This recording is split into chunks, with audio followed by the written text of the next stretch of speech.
आज हरियाणा यूनिवर्सिटीज में जो कॉन्ट्रैक्ट टीचर लगे हुए हैं, जो एम्प्लॉइज हैं, उनकी एसोसिएशन ने ज्ञापन दिया है कि यूनिवर्सिटीज में करीब 1500 जो अध्यापक हैं, उनके लिए सरकार ने जो 7 सदस्यीय कमेटी का गठन किया है, जिसमें वरिष्ठ आईएएस अधिकारी हैं, इनका ये कहना है कि हमें भी उस कैटेगरी में शामिल किया जाए और सरकार की जो 7 सदस्यीय कमेटी है वो हमें यूनिवर्सिटीज एसोसिएशन के जो लोग हैं कॉन्ट्रैक्ट टीचर्स, इनको भी उसमें शामिल करने का सरकार से इनका आग्रह है। मैंने इनको ये आश्वासन दिया है कि न सिर्फ आप 1500 कर्मचारी जो यूनिवर्सिटीज में एज ए प्रोफेसर काम कर रहे हो, इसके अतिरिक्त हमारे पास हरियाणा सरकार में करीब 1.5 लाख से ज्यादा लोग वो कॉन्ट्रेक्चुअल पोस्टों पर लगे हुए हैं। हम उन सब के ऊपर कॉन्ट्रेक्चुअल शब्द का जो धब्बा लगा हुआ है, जो 15-20 सालों से ये अपने आप को इस रूप में मान रहे हैं कि सरकार हमारे साथ किसी भी रूप में सहयोग नहीं कर रही है, हम उस दुर्भावना को इनके मन में जो आई दूर करने का पूरा प्रयास कर रहे हैं। और सरकार इन सभी 1.5 लाख लोगों को, जिनमें ये 1500 लोग भी शामिल हैं, इन सब को नियमितकरण करने की दिशा में एक सार्थक प्रयास कर रही है। उस कड़ी में इन सब को इनकी सेवा में सुरक्षा की गारंटी दी जाए, इसके लिए सरकार एक ऐसी पॉलिसी लेकर के आएगी जिसमें इनको उस पॉलिसी के बाद किसी भी रूप में कोई शिकवा या शिकायत नहीं रहेगी। आज मेरा इन सब से यही कहना था कि आप निश्चिंत रहें, सरकार आपके ऊपर बहुत अच्छे से और सहानुभूतिपूर्वक विचार कर रही है। लोग आपसे मिल रहे हैं और आपका नाम भी जगह जगह लिया जा रहा है, लोगों की समस्याएं आपको बता रही हैं, तो क्या कहना चाहेंगे आगामी चुनाव को लेकर? आपके जैसे लोगों के अंदर पहचान बढ़ रही है।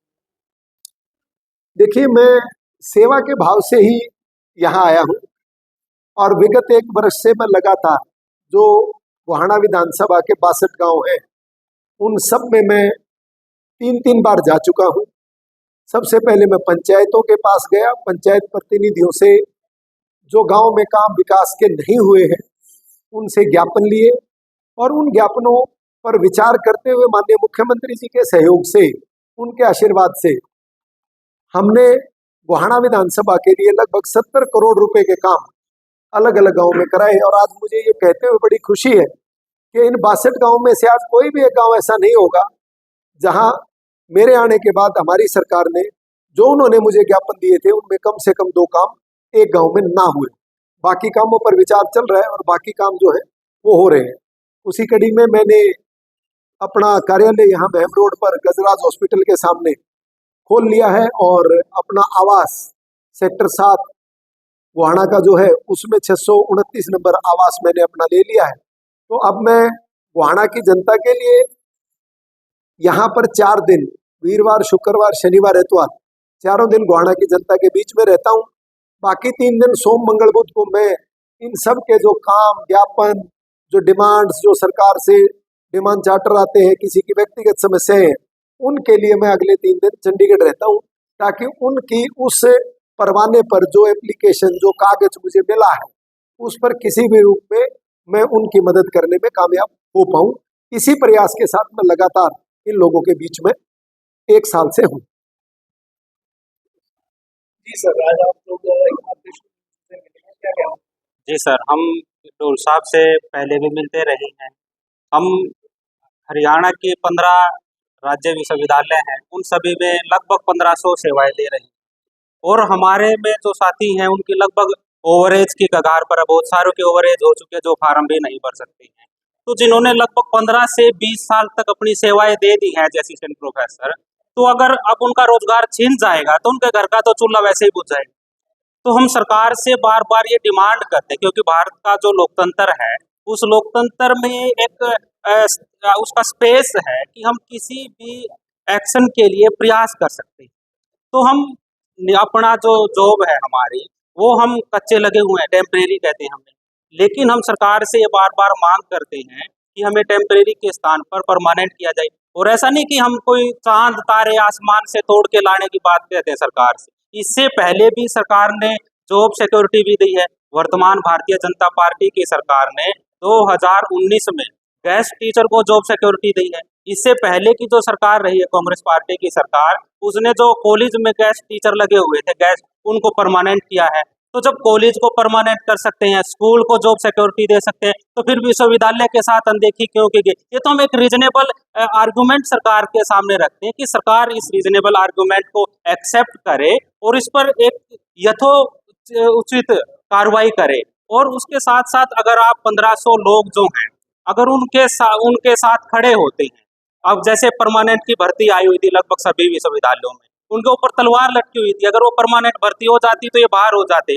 वो रुकी है कुछ दिन के लिए, लेकिन हम मांग करते हैं कि सरकार उसको तब तक होल्ड पर रखे। ये मैं अंडरलाइन करके कह रहा हूँ कि तब तक होल्ड पर रखे जब तक कोई ड्राफ्ट ना आए, जब तक हमें नियमितीकरण का या जॉब सिक्योरिटी का कम से कम इतना आश्वासन दे दिया जाए कि आपको हम आपके घर का चूल्हा नहीं बुझने देंगे। तो ये ऐसा नहीं कि कोई बड़ी डिमांड है, ये एक बेसिक डिमांड है। हम न्यूनतम बेसिक काम करते हैं। हमारे साथ जो परमानेंट जो लोग लगे थे 15 साल पहले, आज वो प्रोफेसर और डीन हो गए हैं। किसी की सैलरी 2 लाख है, किसी की 2.5 लाख है। और आज हमारे जो साथी हैं जिन्होंने 10-15 साल काम करते हुए, वो आज भी 57,700 रुपये में काम कर रहे हैं।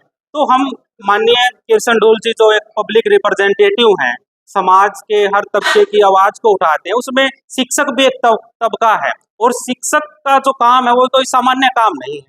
शिक्षक का जो कार्य वो एक असामान्य काम होता है, वो एक युग का निर्माता होता है। अगर शिक्षक ही ऐसे सड़कों पर बार बार ज्ञापन देने के लिए, अपनी जॉब को सुरक्षित करवाने के लिए पड़ेगा, तो फिर आने वाली जो नस्लें होंगी वो परिपक्व नहीं होंगे। अगर आने वाले समाज को मजबूत करना है, आने वाले भारत को मजबूत करना, हम आत्मनिर्भर भारत की बात करते हैं, हम स्वावलंबन भारत की बात करते हैं और हम विश्व गुरु की बात करते हैं, तो टेम्परेरी टीचरों से विश्व गुरु नहीं बनाया जा सकता। भारतीय जनता पार्टी की जो विचारधारा है उसमें तो हम एकात्मक मानवतावाद की बात करते हैं, दीनदयाल उपाध्याय की बात करते हैं कि हमें सभी को साथ लेके चलना। तो फिर जो टीचर तबका है उसको भी परमानेंट किया जाए या उसको जॉब सिक्योरिटी दी जाए। और भारत का लोकतंत्र हमें ये कहता है कि हम किसी भी अफर्मेटिव एक्शन के लिए आगे बढ़ सकते हैं। जो काम नहीं हो सकता उसके लिए प्रयास कर सकते हैं, क्योंकि 26 जनवरी 1950 से पहले गणतंत्र नहीं था, तो गणतंत्र के लिए लड़ाई लड़ी, वो बना।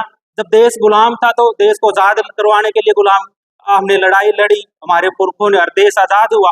आज अगर हम कच्चे हैं 1500 लोग, हम उसके लिए लड़ाई लड़ रहे हैं और वो दिन दूर भी नहीं है जिस दिन हम जीतेंगे। धन्यवाद। मेरा नाम doctor Dinesh Kumar, department of political science, Bhagat Kaur Singh Mahila Vishwavidyalaya. हाँ जी, आपने आज ज्ञापन सौंपा है तो आपकी आवाज आगे पहुंचाने की उन्होंने बात की है, क्या कहना है? सर, हम Haryana state contractual teacher association का प्रेसिडेंट हूँ सर मैं विजयवल्ली। हमने आदरणीय कृष्ण डोल जी से अपनी मांग रखी है कि जो हमारे हरियाणा स्टेट में 1500 असिस्टेंट प्रोफेसर टेम्परेरी हैं, वो 15 वर्षों से कार्यरत हैं, वो सभी यूजीसी नेट पीएचडी हैं सर।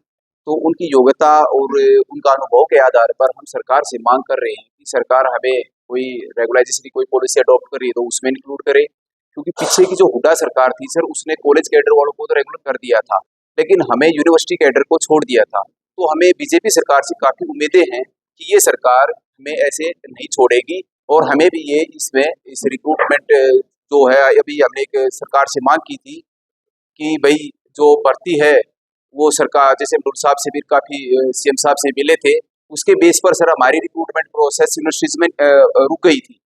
अब वो रुकने से हमारे को एक तरीके से 50% तो जॉब प्रोटेक्शन मिल गई है, लेकिन हम चाह रहे हैं कि सरकार हमें 50% जॉब सिक्योरिटी देकर 60 साल तक, क्योंकि यूनिवर्सिटी में जो कार्य जो एज है वो 60 साल की लिमिट होती है और जो कॉलेज और बाकी जगह होती है 58 साल की। तो हम सरकार से उम्मीद कर रहे हैं कि हमारे को 60 साल की जॉब सिक्योरिटी या रेगुलाइजेशन की जो पॉलिसी बनाएगी तो उसमें हमें शामिल करेगी। हम ये भी कह रहे हैं सर, जो बाकी खाली पद पड़े हैं उन पर भर्ती करे सरकार करनी हो तो, क्योंकि उसका रीजन है जी, क्योंकि जो हमारे जो रिक्रूटमेंट प्रोसेस चलता है तो उसमें मैं जैसे जनरल कैटेगरी का हूँ तो मेरी जगह निकल गई एससी की या बीसी कैटेगरी की, तो मैं अप्लाई नहीं कर पा रहा। जब मैं अप्लाई ही नहीं कर पा रहा तो मैं फाइट कैसे करूंगा?